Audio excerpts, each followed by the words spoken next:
नमस्कार, education India पर आपका एक बार फिर से स्वागत है। अभी हम इस वीडियो में बात करने जा रहे हैं झारखंड पब्लिक सर्विस कमीशन की ओर से आयोजित की जा रही कंबाइंड सिविल सर्विसेज एग्जामिनेशन के बारे में।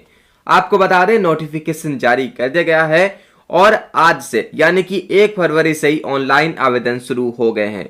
इस वीडियो में हम आपको बताएंगे कि किस प्रकार से आपको 11th जेपीएससी के ऑनलाइन फॉर्म भरने हैं।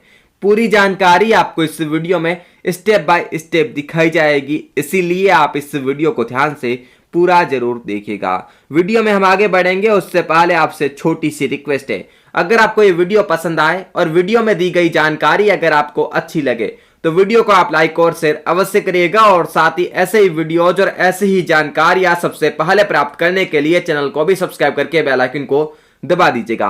अब आइए वीडियो में हम आगे बढ़ते हैं और आपको बताते हैं कि किस प्रकार से आपको जेपीएससी सिविल सर्विसेज का ऑनलाइन फॉर्म भरना है। तो आपको बता दें, फॉर्म भरने के लिए आपको क्या करना है, आपको जेपीएससी की ऑफिशियल वेबसाइट jpsc.gov.in पर आ जाना है। यहां पर ऑनलाइन एप्लीकेशन पर क्लिक करना है और उसके बाद यहां कंबाइंड सिविल सर्विसेज एग्जामिनेशन 2023 पर क्लिक कर देना है। आपको बता दें, डायरेक्ट लिंक जो है वो आपको डिस्क्रिप्शन बॉक्स में भी प्रोवाइड करवा दिया जाएगा और साथ ही आप हमारी ऑफिशियल वेबसाइट educationindialive.com भी विजिट कर सकते हैं। वहां पर भी जो है आपको डायरेक्ट लिंक देखने को मिल जाएगा और जेपीएससी 11th के बारे में पूरी जानकारी देखने को मिल जाएगी, इसीलिए आप educationindialive.com जरूर विजिट करिएगा। अब आइए वीडियो में हम आगे बढ़ते हैं और आपको बताते हैं कि किस प्रकार से आपको फॉर्म भरना है। तो यहां पर आपको कंबाइंड सिविल सर्विसेज एग्जामिनेशन 2023 पर क्लिक कर देना है। अब आपके सामने कुछ इस प्रकार से एक पेज आएगा। यहां पर जो है आपको रजिस्टर का एक बटन देखने को मिलेगा। इस रजिस्टर के बटन पर आपको क्लिक कर देना है।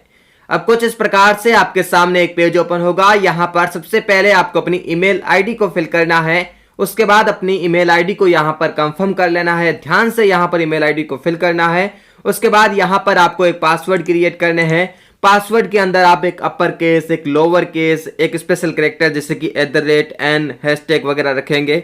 इसके साथ ही कुछ न्यूमेरिकल वैल्यू 1 2 3 आदि रख देंगे और पासवर्ड को यहां पर कंफर्म कर लेंगे। फिर मोबाइल नंबर फिल करेंगे और उसे भी यहां पर आप कंफर्म करेंगे और फिर आप रजिस्टर पर क्लिक करेंगे। अब आपके सामने कुछ इस प्रकार से एक पेज आएगा। एक ओटीपी आपके ईमेल आईडी पर भेजी जाएगी, जो कि ईमेल आईडी आपने अभी फिल करी है। उस ईमेल आईडी वाली ओटीपी को आपको क्या करना है, आपको यहां पर फिल कर देना है। ओटीपी को फिल करने के बाद आपको वैलिडेट पर क्लिक करना है। ये वैलिडेट होने के बाद आपके सामने अगला पेज आएगा। अब आपके सामने कुछ इस प्रकार से पेज आ जाएगा। फिलहाल वेबसाइट पर एक प्रॉब्लम चल रही है, ऐसे में ओटीपी वैलिडेट होने में प्रॉब्लम आ रही है। आपको बता दें, जब ओटीपी वैलिडेट नहीं हो रहा है इसका मतलब यही है कि आपके ईमेल आईडी पर जो एप्लीकेशन आईडी वो आ गई होगी। ऐसे में आप लॉगिन करेंगे तो आपके सामने कुछ इस प्रकार से एक पेज आएगा। यहां पर आपको स्टार्ट और व्यू एप्लीकेशन पर क्लिक कर देना है। अब आपके सामने कुछ इस प्रकार से कैंडिडेट इंस्ट्रक्शन का एक पेज आएगा। यहां पर आपको इन इंस्ट्रक्शंस को ध्यान से पढ़ लेना है। उसके बाद सबसे नीचे आना है, I have confirm that I have read the instructions and advertisement पर टिक करना है और उसके बाद कंटिन्यू पर क्लिक कर देना है। अब आपके सामने कुछ इस प्रकार से एक पेज आएगा। यहां पर सेलेक्ट एग्जाम पर क्लिक करना है और कंबाइंड सिविल सर्विसेज एग्जामिनेशन 2023 का चयन कर लेना है और सेव एंड कंटिन्यू पर क्लिक करना है। अब आपके सामने कुछ इस प्रकार से कैंडिडेट डिटेल का एक पेज आएगा। यहां पर सबसे पहले आपको अपने फर्स्ट नेम को फिल करना है। यहां पर मिडिल नेम को आप फिल कर सकते हैं और यहां पर लास्ट नेम यानी कि सर नेम को फिल कर देना है। उसके बाद यहां पर आपको क्लिक करना है और इस कैलेंडर में से आपको क्या करना है, आपको अपनी डेट ऑफ बर्थ का चयन कर लेना है। जो भी आपकी डेट ऑफ बर्थ है उस डेट ऑफ बर्थ को यहां से आप सेलेक्ट कर लेंगे। उसके बाद यहां पर जेंडर पर क्लिक करना है और अपना जेंडर सेलेक्ट कर लेना है और यहां पर मैरिटल स्टेटस के अंदर आपको सेलेक्ट कर लेना है कि आप मैरिड है या अनमैरिड, विडोड या डिवोर्स्ड, क्या है आपको यहां पर बता देना है। उसके बाद आपको क्या करना है, यहां पर आपको अल्टरनेट मोबाइल नंबर देने हैं तो आप दे सकते हैं, ये टोटली आप पर निर्भर करता है, देने की आवश्यकता नहीं है। उसके बाद यहां आपको आधार नंबर फिल कर देने हैं। जो भी आपके आधार नंबर है उस आधार नंबर को यहां पर फिल कर देंगे। यहां से आपको क्या करना है, डोमिसाइल स्टेट सेलेक्ट कर लेना है और यहाँ पर आपको कैटेगरी का चयन कर लेना है।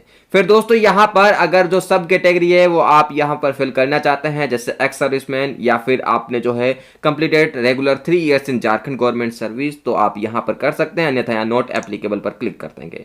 उसके बाद अगर आप पीएच कैटेगरी से आते हैं यानी कि आप दिव्यांग है और 40% से ज्यादा दिव्यांगता है तो आप यहाँ पर यस करेंगे, अन्यथा यहाँ पर आप नो कर देंगे और यहाँ से आप नेशनलिटी का चयन कर लेंगे। आइडेंटिफिकेशन मार्क में आप क्या कर सकते हैं, अगर कोई भी मोल या बर्न का निशान है तो आप यहाँ पर लिख सकते हैं इस प्रकार से, और अगर कुछ भी नहीं है तो यहाँ पर आप जो है नो मार्क लिख सकते हैं। फिर आपको नीचे की ओर आ जाना है। जब आप नीचे की ओर स्क्रॉल करेंगे तो आपके सामने कुछ इस प्रकार से एक पेज आएगा। अगर आपको किसी भी अन्य स्टेट पब्लिक सर्विस कमीशन या यूपीएससी के एग्जाम से डिबेयर किया गया है यानी कि वंचित रखा गया है तो ऐसे में आप यस करेंगे, नहीं तो यहां पर आप नो करेंगे।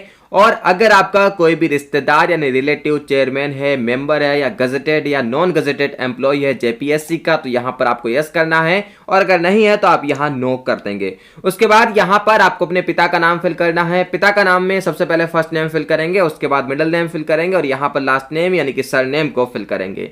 कुछ इसी प्रकार से यहां पर मदर का नेम भी फिल कर देंगे। फिर आपको क्या करना है, यहां पर आपको लिखना है परमानेंट एड्रेस यानी कि स्थायी पता, जो कि आपका स्थायी पता है वो यहां पर आप लिखेंगे और प्रेजेंट एड्रेस यानी कि कम्युनिकेशन एड्रेस आप यहां पर लिखेंगे। तो परमानेंट एड्रेस में आपको क्या करना है, लाइन 1 में एड्रेस लिखना है, सब लोकेलिटी, आपका होम नंबर इत्यादि आप लिख देंगे।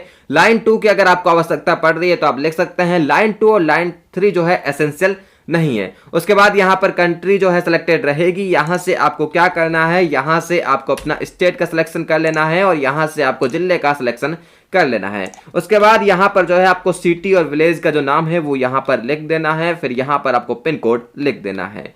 अब आपको बता दें, अगर आपका जो प्रेजेंट एड्रेस यानी कि कम्युनिकेशन एड्रेस है वो परमानेंट एड्रेस के सेम ही है तो आपको ये फिल करने की आवश्यकता नहीं होगी। यहां पर आप टिक कर देंगे तो कम्युनिकेशन एड्रेस फिल करने की आवश्यकता नहीं रहेगी। लेकिन अगर आपका जो परमानेंट एड्रेस है और जो कम्युनिकेशन यानी कि प्रेजेंट एड्रेस है वो अलग अलग है तो यहां पर आप फिल कर देंगे, नहीं तो यहां पर आप टिक कर देंगे। उसके बाद अगर आपको स्पोर्ट्स रिजर्वेशन चाहिए तो यहां से आप यस करेंगे। अगर आप स्पोर्ट्स कोटा के अंतर्गत आते हैं तो आप यस करेंगे और उसके बारे में जानकारी फिल करेंगे। और अगर आपको स्पोर्ट्स रिजर्वेशन नहीं चाहिए तो यहां पर आप नो करेंगे और सेव एंड कंटिन्यू पर क्लिक करेंगे। अब आपके सामने कुछ इस प्रकार से एजुकेशनल डिटेल्स का पेज आ जाएगा। यहां पर सबसे पहले आपको हाईएस्ट लेवल ऑफ एजुकेशन यानी कि आपने जहां तक हाईएस्ट पढ़ाई करी है उसका सिलेक्शन करना है और उसके बाद यहां पर आपको जानकारी फिल करनी है। सबसे पहले यहाँ ग्रेजुएशन के बारे में जानकारी फिल करेंगे तो ग्रेजुएशन के बारे में यहाँ पर जो मेजर सब्जेक्ट है उसका सिलेक्शन कर लेना है। उसके बाद यहाँ पर आपको यूनिवर्सिटी, इंस्टीट्यूट या स्कूल का जो नाम है वो फिल कर देना है और यहाँ पर आपको क्या बताना है, यहाँ पर आपको ईयर ऑफ पासिंग बता देना है और यहाँ पर आपको बता देना है कि आपके परसेंटेज कितने आए थे। जितने भी आपके परसेंटेज आए थे वो यहाँ पर आप लिख देंगे। उसके बाद आप क्या करेंगे, उसके बाद यहाँ करेंगे आप ग्रेड का सिलेक्शन की आपका जो ग्रेड था यानी कि रिजल्ट का ग्रेड था वो क्या था, यहां से आपको बता देना है। कुछ इसी प्रकार से आप 12th की जानकारी देंगे और यहां पर जो है आप 10th की जानकारी भी कुछ इसी प्रकार से दे देंगे और उसके बाद आप सेव एंड कंटिन्यू पर क्लिक कर देंगे। अब आपके सामने कुछ इस प्रकार से एक पेज आएगा। यहां पर ऑक्यूपेशनल डिटेल्स का कहा गया है, लेकिन ऑक्यूपेशनल डिटेल्स आपको फिल करने की आवश्यकता नहीं है। यहां पर सेव एंड कंटिन्यू का एक पेज रहेगा, आपको इस पर क्लिक कर देना है। सेव एंड कंटिन्यू पर क्लिक करने के बाद आपके सामने डॉक्यूमेंट अपलोड का पेज आएगा। यहां पर आपको जो है फोटो और अपना सिग्नेचर अपलोड करना है। फोटो की जो साइज है वो 5 KB से 5 MB तक रहने वाली है। ऐसे में कोई प्रॉब्लम नहीं होगी। आप अपलोड फोटो पर क्लिक करेंगे और अपने फोन या कंप्यूटर में से आप अपने फोटो को अपलोड कर देंगे। लेकिन फिर भी अगर साइज की प्रॉब्लम रह सकती है तो ऐसे में आप क्या करेंगे, किसी भी एक ऑनलाइन इमेज रीसाइजर टूल का प्रयोग करके साइज को कुछ इस प्रकार से कर देंगे कि 5 KB से लेकर 5 MB तक आपके फोटो की साइज रहे। उसके बाद अपलोड करेंगे और कुछ इसी प्रकार से आप सिग्नेचर को भी अपलोड करेंगे और सेव एंड कंटिन्यू पर क्लिक करेंगे। अब आपके सामने कुछ इस प्रकार से आपके पूरे फॉर्म का प्रीव्यू आ जाएगा। अगर सब कुछ सही है तो आप यहां I agree to the terms and conditions पर टिक करेंगे और सबमिट एंड लॉक पर क्लिक कर देंगे। अब आपके सामने कुछ इस प्रकार से एक पेज आ जाएगा। यहां पर आपको पेमेंट स्टेटस में मेक पेमेंट पर क्लिक कर देना है। मेक पेमेंट पर क्लिक करते ही आपके सामने पेमेंट का एक नया पेज कुछ इस प्रकार से ओपन होगा। यहां पर आपको जो है इन पेमेंट के मोड में से किसी भी एक का सिलेक्शन कर लेना है। उसके बाद यहाँ पर जो है उसकी डिटेल आपको फिल करनी है और मेक पेमेंट पर क्लिक करना है। मेक पेमेंट पर क्लिक करते ही आपका पेमेंट हो जाएगा और जैसे ही फीस पेमेंट होगी आप अपने फॉर्म का फाइनल प्रिंट आउट निकाल पाएंगे।